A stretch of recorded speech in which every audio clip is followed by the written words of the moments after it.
Assalamualaikum warahmatullahi wabarakatuh.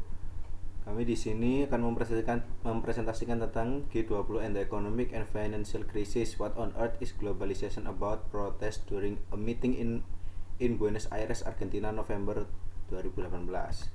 Sebelumnya, perkenalkan kelompok kami ada Muhammad Sajid Akil Widyadana dengan NIM 017, dengan saya sendiri Faisal Hidayatullah Wijayanto dengan NIM 027, dan terakhir Novendra Yusri Ramadan dengan NIM 051. Background: G20 menyatukan 19 negara ditambah Uni Eropa. Anggota G20 menyumbang lebih dari 80% dari produk domestik bruto atau yang biasa disebut PDB dunia, dan mereka menampung hampir 2/3 dari populasi dunia. G20 didirikan pada tahun 2008 di tengah krisis keuangan global untuk meningkatkan kerjasama ekonomi internasional. Sejak itu, anggota G20 telah bertemu setiap tahun untuk membahas berbagai masalah yang berikatan dengan kerjasama ekonomi dan keuangan. Untuk sejarahnya, secara singkatnya yaitu pembentukan G20 tidak terlepas dari kekecewaan komunitas internasional terhadap kegagalan G7 dalam mencari solusi terhadap permasalahan perekonomian global yang dihadapi saat itu. Pandangan yang mengemukakan saat itu adalah pentingnya bagi negara-negara berpendapatan menengah serta yang memiliki pengaruh ekonomi secara sistematik untuk diikutsertakan dalam perundingan demi mencari solusi permasalahan ekonomi global. G20 adalah kelompok informal dari 19 negara dan Uni Eropa, serta perwakilan dari International Monetary Fund atau IMF dan World Bank atau WB. G20 merupakan forum ekonomi utama dunia yang memiliki posisi strategis karena secara kolektif mewakili sekitar 65% penduduk dunia, 79% perdagangan global, dan setidaknya 85% perekonomian dunia. Pada tahun 1999, atas saran dari para menteri keuangan G7 yaitu Amerika Serikat, Inggris, Italia, Jepang, Jerman, Kanada, dan Perancis, para menteri keuangan dan gubernur Bank Sentral negara G20 mulai mengadakan pertemuan untuk membahas respon terhadap krisis keuangan global pada tahun 1997 sampai 1999.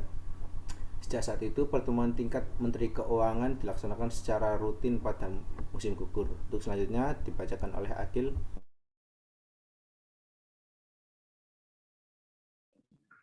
Jenis pertemuan G20. 1. Konferensi tingkat tinggi atau KTT atau bisa disebut summit.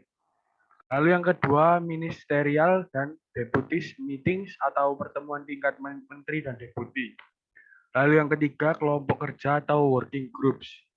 Tujuan G20 adalah saat pertama kali dibentuk, G20 bertujuan untuk mendiskusikan kebijakan-kebijakan dalam rangka mewujudkan stabilitas keuangan internasional. Secara umum, tujuan G20 adalah mewujudkan pertumbuhan global yang kuat, berkelanjutan, seimbang, dan inklusif. Next.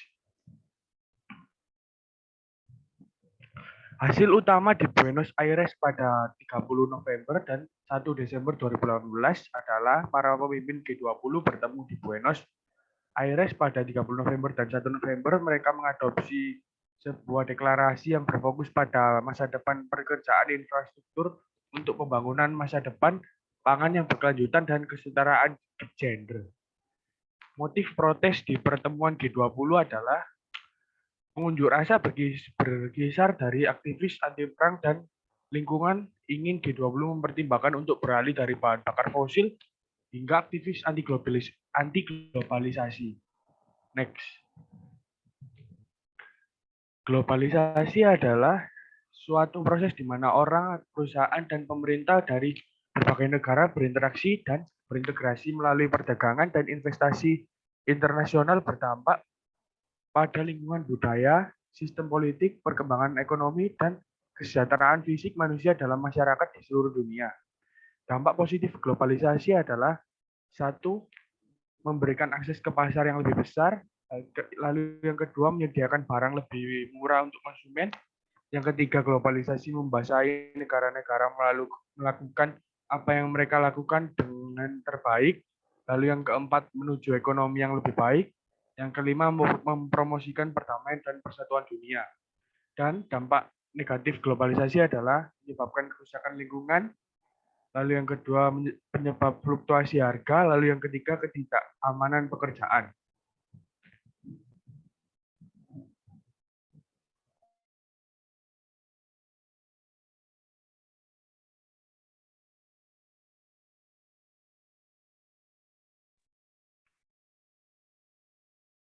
Berkaitan G20 dengan globalisasi.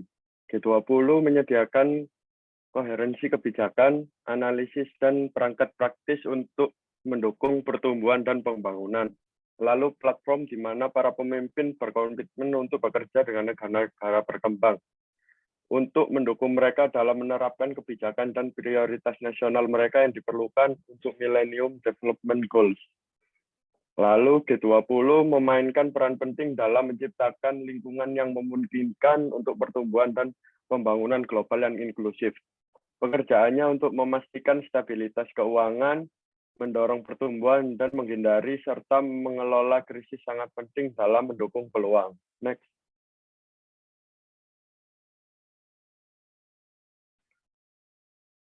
Soal yang pertama, apa argumen kunci dari kelompok anti globalisasi? Soal yang kedua, bagaimana protes ini dapat mempengaruhi operasi perusahaan multinasional? Dan yang pertanyaan yang ketiga, bagaimana G20 dapat melakukan pekerjaan pemasaran yang lebih baik dalam mengkomunikasikan pandangannya kepada khalayak global? Next. Dan jawaban untuk nomor yang pertama, ada dua perspektif yang menjalankan hubungan antara gerakan demokratisasi dan anti globalisasi, yaitu perspektif anti globalisasi dan perspektif demokratisasi.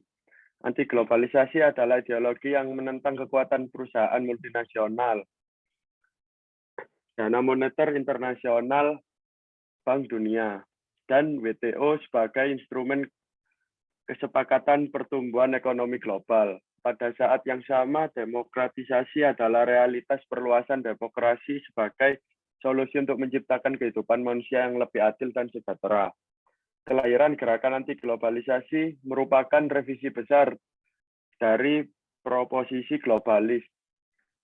Gerakan ini ingin mencapai demokratisasi yang utuh, yaitu mewujudkan kedaulatan rakyat yang hilang akibat globalisasi dan mewujudkan perlindungan terhadap kesejahteraan sosial dan ekonomi rakyat serta hak sipil.